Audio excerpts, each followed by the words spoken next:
ఒకరికి పెట్టడం నేర్చుకో, దాచుకున్నది నీ వెంట వచ్చేది కాదు. నరసింహశతక కర్తే ఒక మాట అంటాడు, తల్లి గర్భము నుండి ధనము తేడెవ్వడు, వెళ్ళిపోయేడినాడు వెంటరాదు. లక్షాధికారైన లవణమన్నమే కాని మెరుగు బంగారంబు మింగబోడు. విత్తమార్జన చేసి విర్రవీగుట కాని కూడబెట్టిన సొమ్ము కుడువలేడు.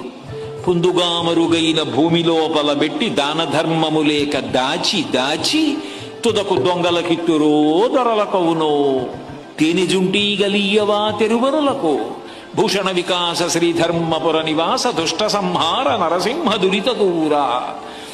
తల్లి కడుపులోంచి వచ్చినప్పుడు తెచ్చుకున్నది ఏదీ లేదు. అమ్మ కడుపులోంచి వచ్చినప్పుడు ఎలా వచ్చాడో వెళ్ళిపోయేటప్పుడు కూడా అంతే. ఒంటి మీద ఆఖరణ కప్పినటువంటి నూలు బట్ట కూడా లాగేస్తారు. లాగేసి తీసుకెళ్లి కట్టెల మీద పడుకోబెట్టి వెలిగించేస్తాడు.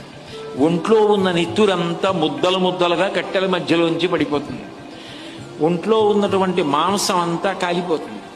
తల వెంట్రుకలు మొదలైనవన్నీ ఊడిపోయి గాలికి ఎగిరిపోయి చెట్ల మొదట్లలోకి వెళ్ళిపోతాయి. ఎముకలు ఊడి మెల్లిమెల్లిగా కింద పడిపోయితే కొడుకు అస్థి సంచయనం చేసి తీసుకెళ్లి గంగా నదులలో కలిపేశాడు. ఏది మిగిలింది? ఇలా ఇలా ఉన్ననాళ్ళు చూపించి బోరలు విరిచినటువంటి